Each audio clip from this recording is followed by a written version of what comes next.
So I'm thinking that the most powerful money beliefs, they're often the ones that we don't even realize that we have. Because I am noticing that many of my beliefs about money, they just kind of operate in the background, just automatically in my mind.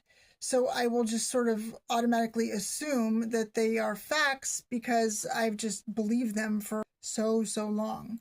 And that's why I am embarking on this 6-month money mindset transformation journey, with today being week one, with my first focus being to just kind of start to rewrite my money story. Because before I can create a different financial future, I have to understand the beliefs that have shaped my current financial reality, right?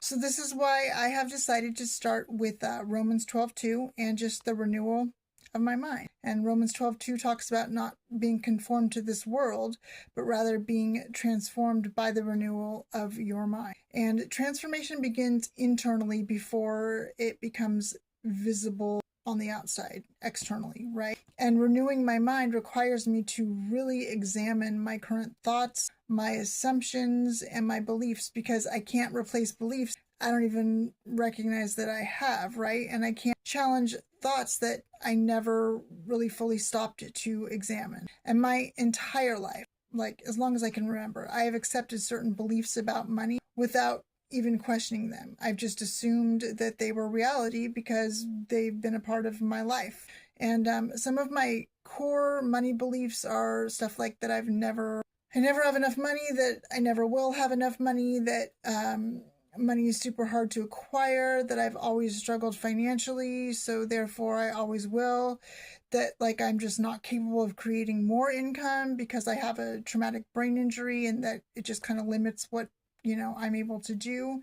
And these thoughts, they've definitely felt like facts, but they are actually beliefs. And a belief is simply a thought that I have repeated enough times that it feels true, right? So I'm realizing that one of my biggest core limiting beliefs is that I will always be stuck in poverty, right?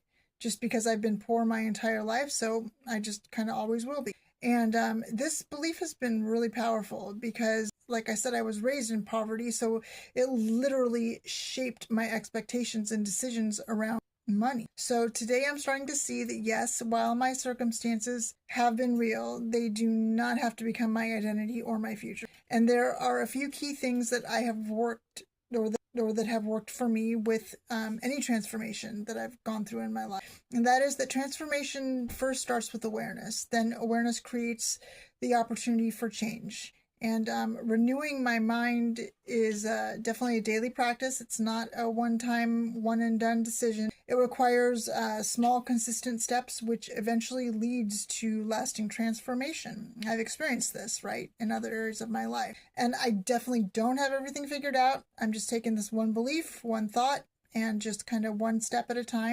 I encourage you to just kind of ask yourself today what money belief that you have carried that you never actually questioned. Possibly write it down, and or feel free to just go ahead and share it in the comments. But if you want to see what happens in my life over the next 180 days, definitely follow along with me throughout this transformative journey. And let's see what happens. It's kind of exciting.